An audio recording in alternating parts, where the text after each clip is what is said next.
नमस्कार दोस्तों, agree champions के यूट्यूब चैनल पे आपका स्वागत है। आज हम डिस्कशन करेंगे किसानों के लिए कल्याणकारी योजना, एक प्रधानमंत्री फसल बीमा योजना जो फसलों का बीमा उपलब्ध करवाती है किसानों को।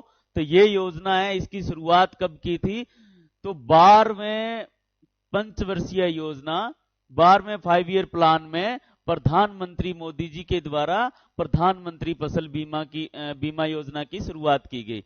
अब ये योजना, इसका उद्देश्य क्या है? तो इसका उद्देश्य है प्राकृतिक आपदाओं, कीट, व्याधि, रोगों के परिणाम स्वरूप अगर फसल में कोई विफलता होती है, कोई नुकसान होता है, तो उसका किसानों को बीमा कवरेज और वित्तीय सहायता उपलब्ध करवाई जाएगी। किसकी? नुकसान की। तो ये नुकसान किन किन कारणों से हो सकता है? तो यहाँ पे हमारे पास कुछ लिस्टेड नुकसान है कि जोखिम कवरेज में क्या क्या नुकसान हो सकते हैं। तो बुआई और रोपण से संबंधित नुकसान। तो बुआई और रोपण के समय प्रतिकूल मौसम, एडवर्स कंडीशन अगर पैदा हो जाती है और उसके कारण बुआई और रोपण में कोई रोक उत्पन्न हो जाती है या किसी कारणवश से बुआई सक्सेसफुल नहीं होती है, तो उस स्थिति में इस योजना का किसानों को कवरेज मिलेगा। दूसरा, खड़ी फसल में बुआई से कटाई तक के लिए, बुआई से कटाई तक अगर कोई भी कारण होता है वातावरणीय या फिर और कोई ऐसा कारण जिसको रोका नहीं जा सकता किसान के द्वारा, या वो किसान या मानव के द्वारा क्रिएट नहीं की गई है वो आपदा, जैसे कि सूखा है, अकाल है, बाढ़ है, सैलाब आ गया, कोई कीट रोग व्याधि हो गई, भू संकलन हो गया, प्राकृतिक आग हो गई, आसमानी बिजली या इस तरीके का कोई नुकसान हो जाता है, तूफान हो गया, ओला, अतिवृष्टि, चक्रवात, आंधी, तूफान, तो इस तरीके के जो कारण है, कोई बाउंडर आ गया, तो इस तरीके से उपज में किसी भी तरीके का कोई नुकसान होता है किसी तरह का, तो उसका जो व्यापक जोखिम है उसमें बीमा सहायता प्रदान की जाएगी। उसका आंकलन प्रतिशतता पे किया जाता है कि कितना % उसका नुकसान हुआ है। इसके अलावा कटाई के उपरांत, मान लो किसान ने फसल को काट लिया है और उसके बाद में चक्रवात या चक्रवाती बारिश आ गई, बेमौसम बारिश आ गई या कोई नुकसान हो गया, तो 2 सप्ताह की अवधि तक, 14 दिन की अवधि तक कटाई के बाद में भी फसल का कवरेज मिलेगा। इसके अलावा स्थानीयकृत आपदाएं, मूसलाधार बारिश होगी, भू संकलन, बाढ़ जैसी स्थानीय जोखिम की जो घटनाएं हैं, तो उनसे खेतों में कोई क्षति या हानि होती है, कोई खराबा होता है, तो उसकी भरपाई भी इस योजना के तहत, बीमा के तहत उसका कवरेज किसानों को मिलेगा। दूसरा, इस योजना का उद्देश्य क्या है? कृषि में किसानों की सतत प्रक्रिया सुनिश्चित करना और उनकी आय को स्थायित्व देना। मान लो कि किसान के कोई नुकसान हो जाता है, तो वो नुकसान की भरपाई कैसे करेगा? तो यहाँ बीमा का कवरेज मिल रहा है, तो बाई चांस कोई नुकसान हो जाता है तो उसकी आय को स्थायित्व कहां से मिलेगा?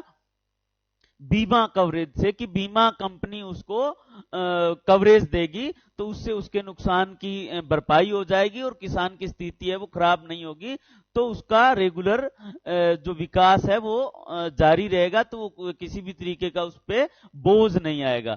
देन आगे इसका उद्देश्य क्या है कि किसानों को कृषि में नवाचार और आधुनिक पद्धतियों को अपनाने के लिए प्रोत्साहित करना।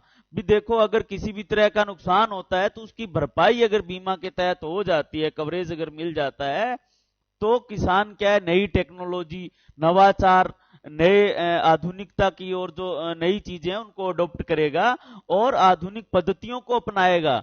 तो ये नवाचार को प्रोत्साहित करता है, आधुनिक पद्धतियों को प्रोत्साहित करता है। इसके बाद में जो इसका योजना का उद्देश्य क्या है कि कृषि क्षेत्र में ऋण के प्रवाह को सुनिश्चित करना। तो ये जैसे जिन किसानों के केसीसी है, किसान क्रेडिट कार्ड, केसीसी जिनके पास है, तो ये केसीसी खातों में ये फसल बीमा योजना है, ये अनिवार्य है। तो अनिवार्य है, तो फसल बीमा की जो राशि आती है वो कहां आएगी? कृषि लोन के जो खाते हैं उनमें आएगी। तो उनमें आएगी तो उसका ऋण का प्रवाह अपने आप बना रहेगा, क्योंकि किसी कारणवश से फसल खराब हो जाती है तो उसका बीमा मिलेगा, और वो बीमा कहां आएगा? कृषि ऋण खातों में आएगा। कृषि ऋण खातों में इसलिए आएगा कि जिन किसानों की केसीसी है वहां ये अनिवार्य है, अपने आप उन किसानों को प्रधानमंत्री फसल बीमा योजना में जोड़ दिया जाता है केसीसी नियमों के तहत, क्योंकि वहां अनिवार्य कर दिया गया है कि जिनके केसीसी है उनको फसल बीमा योजना का लाभ लेना ही लेना पड़ेगा, उसका प्रीमियम कटेगा। तो ये कृषि क्षेत्र में ऋण के प्रवाह को सुनिश्चित करती है योजना। अब ये कवरेज कहां कहां मिलेगा? तो खरीफ की फसलों में, रबी की फसलों में और बागवानी में। तो रबी खरीफ में खाद्यान्न फसलें हैं, जो अनाज और दालें हैं, तिलहन है, और वार्षिक वाणिज्य कॉमर्शियल क्रॉप है, जैसे कॉटन है, ग्वार है, तो इनमें प्लस बागवानी फसलों में भी इसका कवरेज मिलेगा। तो ये किसान की ये रबी खरीफ और बागवानी फसलों को ये योजना है जो कवरेज देती है। तो इसे बीमा करवाने पे किसानों को किसी भी नुकसान की स्थिति में भरपाई की जाएगी। देन आगे इस योजना के इंपोर्टेंट मुख्य आरक्षण क्या है? तो योजना के मुख्य आरक्षण यहाँ लिस्टेड किए हुए हैं, तो इनको देखेंगे। खरीफ फसलों में केवल 2% और रबी फसलों में 1.5%, और वाणिज्य और बागवानी फसलों में, जो कॉमर्शियल क्रॉप है और हॉर्टिकल्चरल क्रॉप है, उनमें प्रीमियम केवल 5% होगा। तो इसकी कैलकुलेशन गणना कैसे करेंगे कि जो टोटल इंश्योर्ड वैल्यू है, जितना कवरेज मिलेगा, उस कवरेज की ये 1%, 1.5%, 2% और 5% है। तो ये मैं आपको स्क्रीन पे दिखा देता हूं कि इसकी गणना कैसे होगी। तो ये हमारे स्क्रीन पे अभी प्रधानमंत्री फसल बीमा योजना की जो ऑफिशियल वेबसाइट है, अधिकृत वेबसाइट है, वो खुली हुई है। और यहां पे एक कॉलम आ रहा है, ये कॉलम आ रहा है, एक मिनट,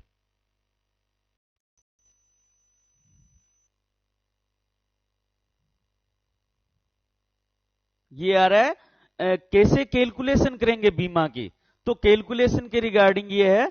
तो यहां पे अगर हम क्लिक करते हैं तो इस तरह की विंडो खुलेगी। यहां पे अपने कोई सीजन सिलेक्ट करते हैं, जैसे मैंने यहां रबी क्रॉप को सिलेक्ट किया।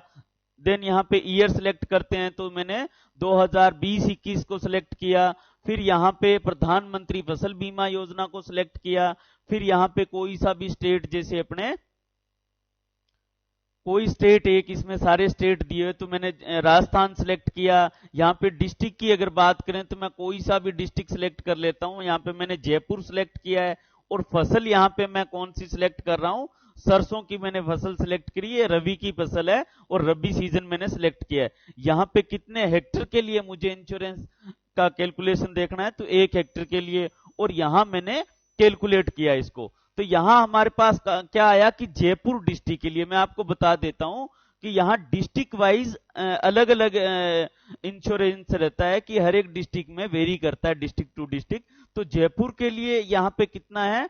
59,219 रुपए। तो ये 59,219 रुपए जो प्रति हेक्टेयर जो प्रीमियम मिलेगा, इसका 1.5% प्रीमियम किसान को जमा करवाना पड़ेगा। और इसका 1.5% कितना है?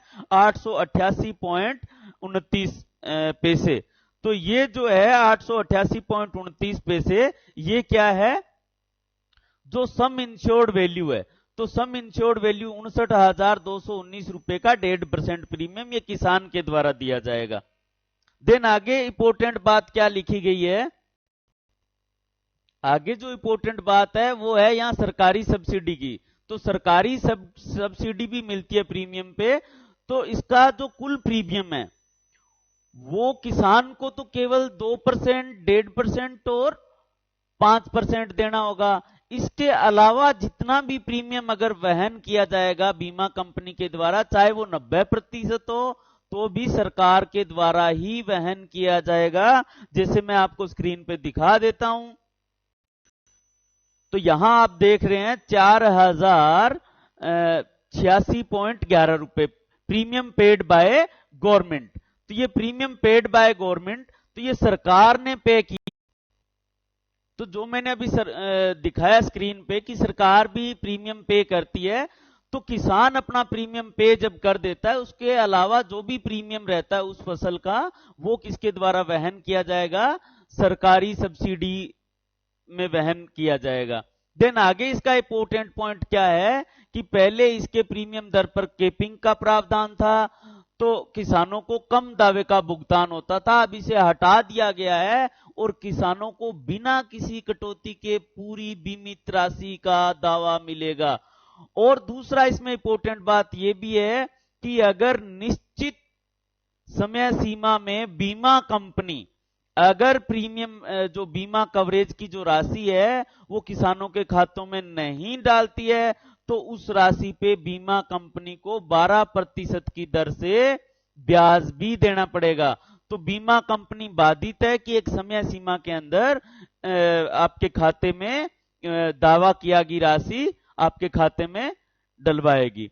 देन इसके अलावा इंपॉर्टेंट पॉइंट क्या है कि ये जो आपके बीमा का कोई भी कवरेज रहता है, ये आप इसकी अधिकृत वेबसाइट पे जाके इसकी पूरी ट्रैकिंग मिलेगी, आप वहां जाकर के इसको ट्रैक कर सकते हैं कि आपका जो एप्लीकेशन है या बीमा कवरेज जो मिलना था वो किस स्टेज तक पहुंचा है। देन आगे इसका इंपॉर्टेंट पॉइंट क्या है कि काफी हद तक जो टेक्नोलॉजी है उसका उपयोग किया जा रहा है इस योजना में, स्मार्टफोन का, रिमोट सेंसिंग का, जीपीएस टेक्निक का, तो ये सारी चीजें इस योजना के आकर्षण बिंदु है। देन आगे क्या है कि 16-17 में जब ये योजना आई थी तब इसका बजट कितना था, इसको कितना आवंटन मिला था, तो 5550 करोड़ रुपए, 5550 करोड़ रुपए, जो कि 2021-22 में इस योजना का आवंटन कितना है, 16,000 करोड़ रुपए। कितना है, 16,000 करोड़ रुपए, जो इसका 3 गुना है, लगभग कितना है, 3 गुना।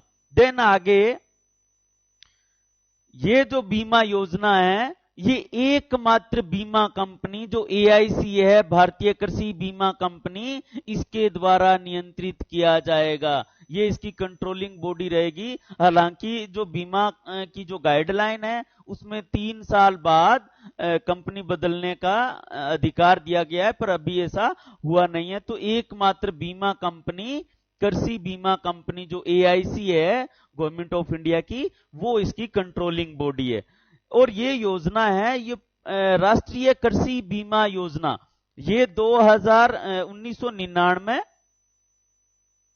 2000 नाइन्थ 5 ईयर प्लान, 9वीं पंचवर्षीय योजना में ये योजना आई थी, राष्ट्रीय कृषि बीमा योजना। और दूसरी यहां पे है संशोधित राष्ट्रीय कृषि बीमा योजना। ये योजना है जो 2011-12 में जो राष्ट्रीय कृषि बीमा योजना है इसको संशोधित करके इस योजना को बनाया गया था। तो ये 11वीं पंचवर्षीय योजना में आई है। दोनों को प्रतिस्थापन करके और कौन सी योजना बना दी गई है, प्रधानमंत्री फसल बीमा योजना, प्रधानमंत्री फसल बीमा योजना। और ये योजना है, ये सेवा कर, जीएसटी वगैरह, गुड सर्विस टैक्स वगैरह और कोई टैक्स है उससे मुक्त है, इस पे टैक्स नहीं लगता है, क्योंकि ये एक वेलफेयर स्कीम है, ये कल्याणकारी योजना है। अब आगे जो इंपॉर्टेंट पॉइंट है वो ये है कि प्रधानमंत्री फसल बीमा योजना है, इसका क्रियान्वयन और नियंत्रण किसके पास रहेगा, तो ये है नियंत्रण किसके पास है, कृषि सहकारिता एवं किसान कल्याण मंत्रालय इसका समग्र पूरा कंट्रोल रखेगा, कृषि सहकारिता एवं किसान कल्याण मंत्रालय। तो ये मंत्रालय अभी हाल ही में 6 जुलाई 2021 में जब मंत्रिमंडल का गठन दोबारा किया गया तो सहकारिता मंत्रालय को अलग से सरकार ने बना दिया, सहकार से समृद्धि की थीम पर। तो ये एक नया मंत्रालय बन गया। तो अब ये मंत्रालय क्या रह गया है, कृषि एवं किसान कल्याण मंत्रालय, कृषि एवं किसान कल्याण मंत्रालय। तो नया मंत्रालय बन गया है, वो कौन सा, सहकारिता। तो अब इसका नाम बदल दिया गया है। नए सहकारिता मंत्रालय का कार्यभार है जो माननीय गृह मंत्री अमित शाह जी को दिया गया है। तो देश के पहले सहकारिता मंत्री कौन है, अमित शाह जी। कौन है, अमित शाह जी, देश के पहले सहकारिता मंत्री। तो 6 जुलाई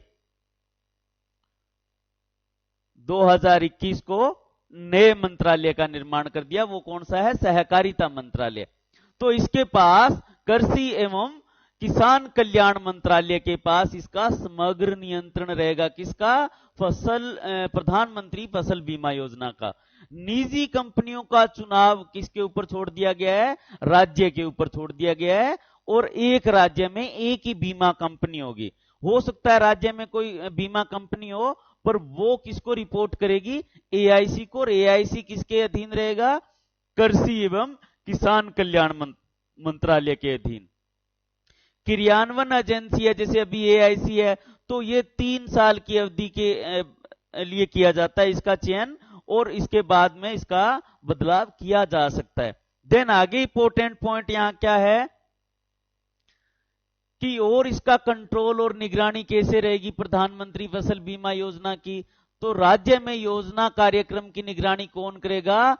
SLCCI, state level coordination committee on crop insurance. State level coordination committee on crop insurance.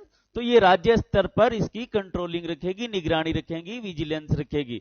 Then आगे जो department of cooperation and farmers welfare है, DACFW, कृषि सहकारिता एवं किसान कल्याण विभाग, अभी सहकारिता विभाग अलग से बन गया है, तो कृषि एवं किसान कल्याण विभाग, इसके जो जॉइंट सेक्रेटरी है, क्रेडिट के संयुक्त सचिव, उनकी अध्यक्षता में राष्ट्रीय स्तर पर एक निगरानी कमेटी का भी निर्माण किया गया है, national level monitoring committee. National level monitoring committee, तो वो राष्ट्रीय स्तर पर इस योजना की निगरानी करेगी। तो राष्ट्रीय स्तर पर तो NLMC करेगी, नेशनल लेवल मॉनिटरिंग कमेटी, और स्टेट लेवल पे state level coordination committee on crop insurance. Then आगे इंपॉर्टेंट बात क्या लिखी है कि बीमा कंपनी द्वारा स्थापित लाभार्थियों में से, जो लाभार्थियों को जिनको लाभ मिला है, उनमें से 10% लाभार्थियों का चयन करके और डिस्ट्रिक्ट लेवल मॉनिटरिंग कमेटी के द्वारा स्थापित किया जाएगा कि वास्तव में उनके नुकसान हुआ या नहीं हुआ, कहीं इस योजना का गलत इस्तेमाल तो नहीं हो रहा है। तो 100 किसानों में से 10 किसान अपने मान सकते हैं 10%। दूसरा, 1 से 2% किसानों का सत्यापन प्रधान कार्यालय, जो इसका हेड ऑफिस रहेगा, और केंद्र सरकार द्वारा नियुक्त एक इंडिपेंडेंट टीम, स्वतंत्र एजेंसी राष्ट्रीय स्तर की निगरानी रखेगी। तो और वो अपनी आवश्यक रिपोर्ट है वो केंद्र सरकार को भेजेंगे भी, उन्होंने क्या पाया, कहीं इस योजना का कोई गलत फायदा तो नहीं उठा रहा। तो 1 से 2% तो यहां पे इसका सत्यापन किया जाएगा किसानों का, और 10% यहां पे डिस्ट्रिक्ट लेवल मॉनिटरिंग कमेटी के द्वारा। ये जो पॉइंट है ये इसलिए कि योजना का कोई गलत लाभ तो नहीं उठा रहा है। देन आगे इंपॉर्टेंट पॉइंट क्या है इसमें? आगे इंपॉर्टेंट पॉइंट, एक पॉइंट और बता देता हूं कि इस योजना में, प्रधानमंत्री फसल बीमा योजना में जोखिम के अपवर्जन क्या है, भी कहां ये योजना लागू नहीं होगी, या कहां इसका जो नुकसान है बीमा कवरेज में नहीं मिलेगा, नहीं लागू रहेगा। तो युद्ध की स्थिति में, आत्मीय खतरे में, परमाणु अटैक अगर कोई हो जाता है तो वहां इस योजना का किसानों को लाभ नहीं मिलेगा। कोई दंगा अगर हो जाता है बड़े लेवल पे तो वहां नहीं, वो दुर्भावनापूर्ण क्षति भी, किसी ने आपके खेत में आग लगा दी है या कोई ऐसा केमिकल का छिड़काव कर दिया, जैसे 2,4-D है तो शाकनाशी है, इस टाइप का, तो कॉटन वगैरह की फसल पे इसका नुकसान हो जाता है, तो ऐसा कोई छिड़काव कर दिया। चोरी या शत्रुता का कार्य है, जो अपना कोई पर्सनल दुश्मन है, उसने कोई अपने खेत में कोई खुरापात कर दी, या कोई घरेलू कारण है, या फिर जो कारण रोका जा सकता था और हमने रोका नहीं उसको, तो ऐसी जो स्थिति है उसमें इस बीमा कवरेज का लाभ नहीं मिलेगा, नहीं दिया जाएगा। लास्ट में एक पॉइंट और है, ये है जंगली जानवरों द्वारा चरे जाना। तो ये इसको एड ऑन कवरेज, मतलब आप जब बीमा करवाते हो तो वहां पे इसका कवरेज ऐड करवा सकते हो एडिशनली, उसका अलग प्रीमियम लगेगा, और राज्य का विषय है कि ये राज्य सरकार अगर चाहे तो दे सकती है। और यहां पे जो नुकसान है उसको आइडेंटिफाई किया जाना जरूरी है कि वो जो नुकसान हुआ है वो जंगली जानवर के द्वारा ही हुआ है, कि उसके जो सिम्टम है, लक्षण है जो फसल नुकसान के, वो ऐसे होने चाहिए कि वो जंगली जानवरों के द्वारा ही चरा गया हो या खाया गया हो। तो ये एड ऑन कवरेज है कि इस कवरेज बीमा के साथ साथ आप उसकी कुछ प्रीमियम वैल्यू और ऐड करवा करके और आप इस कवरेज का फायदा उठा सकते हैं। तो ये था दोस्तों हमारा आज का फसल बीमा योजना का लेक्चर। और आगे हम इस तरह की योजना की और जानकारियां लेके आपके साथ जल्दी वापस कोऑर्डिनेट करेंगे। ये हमारी वेबसाइट है agrichampions.com, तो आप रेगुलर इस पे विजिट करिएगा। और हमारा व्हाट्सएप नंबर आपकी स्क्रीन पे है 9116820096। तो इस पे आप हमें मैसेज करके हमारे व्हाट्सएप नंबर से भी जुड़ सकते हैं। धन्यवाद।